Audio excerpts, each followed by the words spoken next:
তুমি দাও তোমার ওপর করবো, তোমার নিচে করবো না, নিচে করবো না, তোমার নিচের দিক করবো না, যাও ওই দেখো তুমি।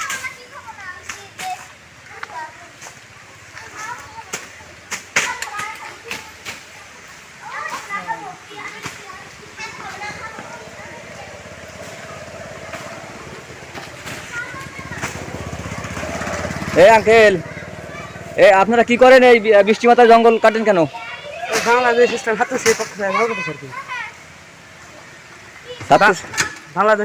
শিবির থেকে মানে জঙ্গল ই করে দিয়েছে।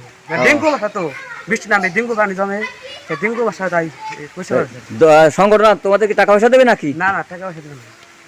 শুনি যে ছাত্র শিবির রক শক কাটে, তা তোমরা সামাজিক কাজ করতেছে কারণ কি? না না, ছাত্র শিবির রক্ত কাটে না, তারা বলে নামাজ পড়া করে, তারা চায় আল্লাহর আইন সতর্ক শাসন, তারা এটাই চায়, তারা রক্ত কাটে না, এটা বলার ভয় কথা, মানে যারা বলে তারা এটা করছে তাদের ছাত্র সেনা আসসালামু আলাইকুম প্রিয় দেশবাসী, আপনারা ভিডিওটিতে দেখলেন ইসলামী ছাত্র শিবির মানবতার সেবায় এলাকার মসজিদ, মাদ্রাসা, প্রাইমারি স্কুল সহ রাস্তাঘাট পরিষ্কার পরিচ্ছন্ন করছে। বাংলাদেশ ইসলামী ছাত্র শিবির 1977 সালের 6 ফেব্রুয়ারি ঢাকা ভার্সিটির কেন্দ্রীয় মসজিদ থেকে প্রতিষ্ঠিত হয়েছিল। ছাত্র সমাজে কোরআন এবং হাদিসের আলোকে ছাত্রদের গড়ে তোলা, সমাজে সকল ধরনের অসৎ কাজ থেকে মানুষকে ফিরিয়ে রাখা এবং একটি আদর্শ ভিত্তিক সংগঠন তৈরি করা।